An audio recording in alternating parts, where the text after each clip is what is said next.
Whether it's the original director or not, following up an all-time classics in a series is a tall task. We've seen it with many of the greatest movies of all time, like Rick Rosenthal having to follow up John Carpenter and Halloween, or John Boorman following up William Friedkin and The Exorcist. Sometimes the original director has to go at it for contractual obligations, like Tobe Hooper and Cannon Films giving us Texas Chainsaw 2, or for passion, like John Carpenter himself electing to attempt to give us a better version of Escape from New York, but in Los Angeles. Sorry, John, we still think you're wrong about that one. One director that made a career of it was George Romero. While he certainly had a varied career with things like Night Riders, Creepshow, and Monkey Shines, he's also the godfather of modern zombie horror. After Night of the Living Dead in 1968, he followed it up with another masterpiece in 1978 with Dawn of the Dead, and then again in 1985 with Day of the Dead. 20 years later, and 20 years ago now, he would give us a fourth entry in Land of the Dead. Well, it's certainly the last movie he will be remembered for, Dead series or not. Does it stand the test of time?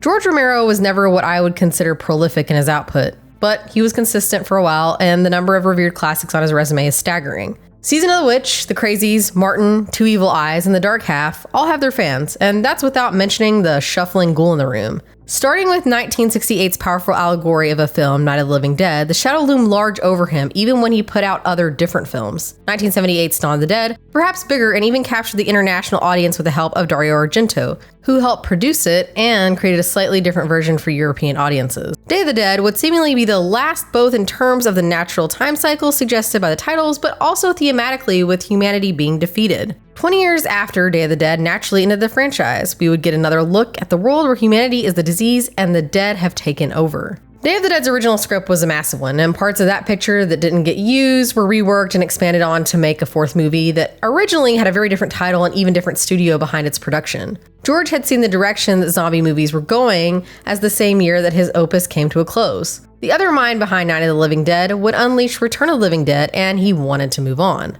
As the 90s turned to the 2000s though, zombie movies were making a huge comeback. 28 Days Later, I know, not really zombies, but looking the part, loving homage Shaun of the Dead, and even a remake of his own Dawn of the Dead showed Romero and studios that the living dead were, well, not dead anymore. The first studio he spoke with was 20th Century Fox, who oddly wanted him to call the movie Night of the Living Dead. He quite rightly hated that and suggested Dead Reckoning, which they came back with Night of the Living Dead, Dead Reckoning. And when he realized they just wanted rights to the name, he moved on to the oldest horror house in Universal Studios. Universal gave him one of the biggest budgets with nearly $20 million to play with, and it shows. It was his first movie with digital effects, and it just feels bigger. It was filmed in Canada, even though he wanted to shoot it in Pittsburgh, but the tax shelter capital of the world fit in just fine for PA. While the larger budget allowed for a larger sandbox and toys, Romero still decided to go with a lesser-known cast apart from John Leguizamo and Dennis Hopper, who were both very well known. This is Leguizamo's only real horror, with some adjacent things like Spawn, The Menu, and Vanishing on 7th Street also being on his resume. Hopper is a legend with a pretty crazy career, but not much horror apart from some really bad straight-to-video stuff and the polarizing Texas Chainsaw Massacre 2.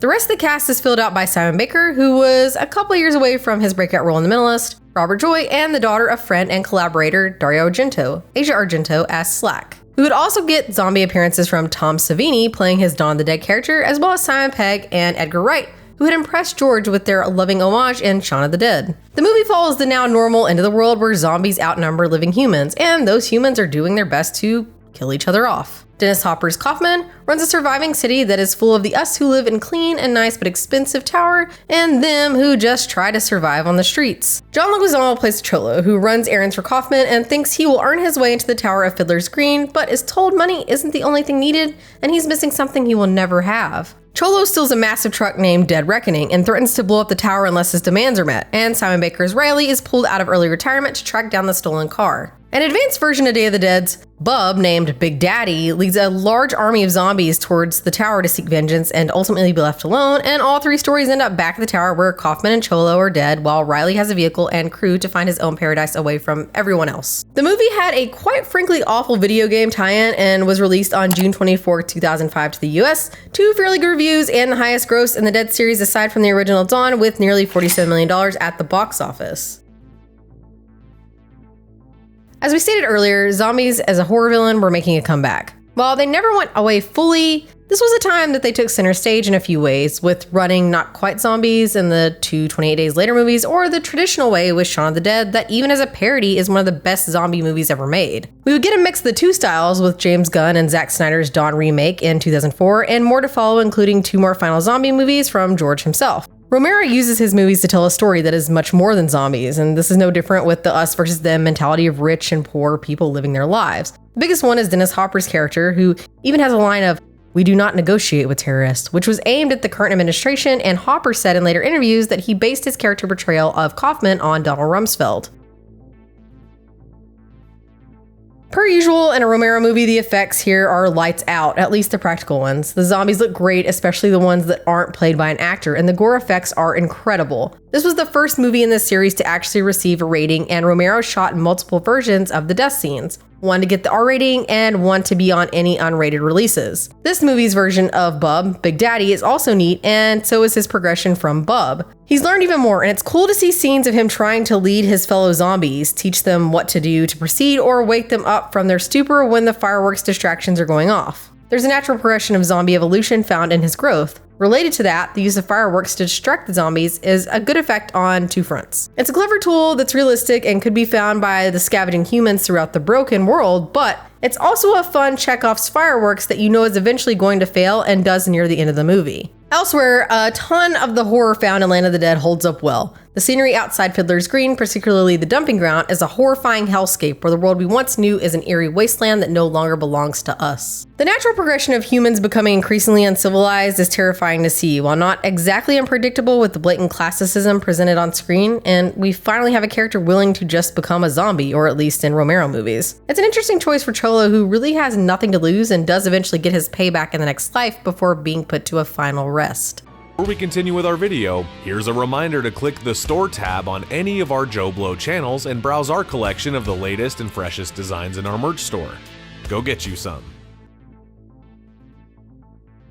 The script and some of the acting are nothing special here. While the movies and the series up to now were seen as mostly gore spectacles or allegories, they had some solid performances and ideas that held on to the viewer tighter and longer than the ones found in Land of the Dead. This leads to many of the characters being one-note and predictable, and a side issue of the choice to dub Argento was probably necessary with English being her second language, but it is distracting in a movie where nobody else is dubbed. Another distracting piece of the film is the CGI used. While it's not as egregious as other movies we've talked about on this channel, it's also unfortunately paired with some of the best score and artists you can find. Music is something that doesn't really work here either. Gone are the moody pieces of score done by Goblin or the Caribbean-inspired motifs in Day of the Dead, and instead we get an aggressive rock kind of score that doesn't belong in the series at all. It should be slow and plodding like the zombies found within. Finally, the timeline is somewhat confusing as this movie is supposed to come after Day of the Dead, but that movie is pretty clear that the bunker may be the last vestiges of humanity. I suppose if you watched it before Day or just pretended it took place at the same time when it works, but we shouldn't have to do that.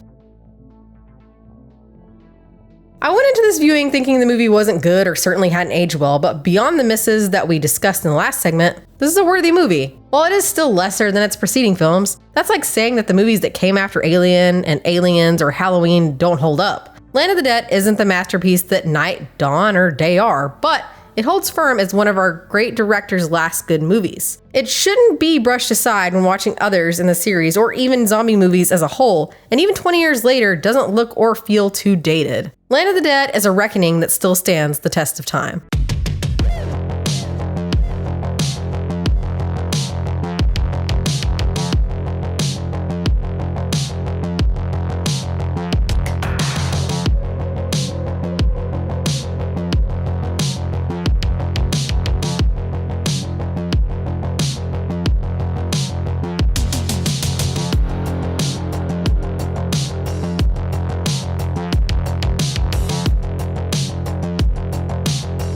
Thank you for clicking on our video, everybody. If you like what you saw here, please make sure you like the video and subscribe and share with your friends who like this sort of content. JoBlo was created by movie fans for movie fans, and we appreciate your support.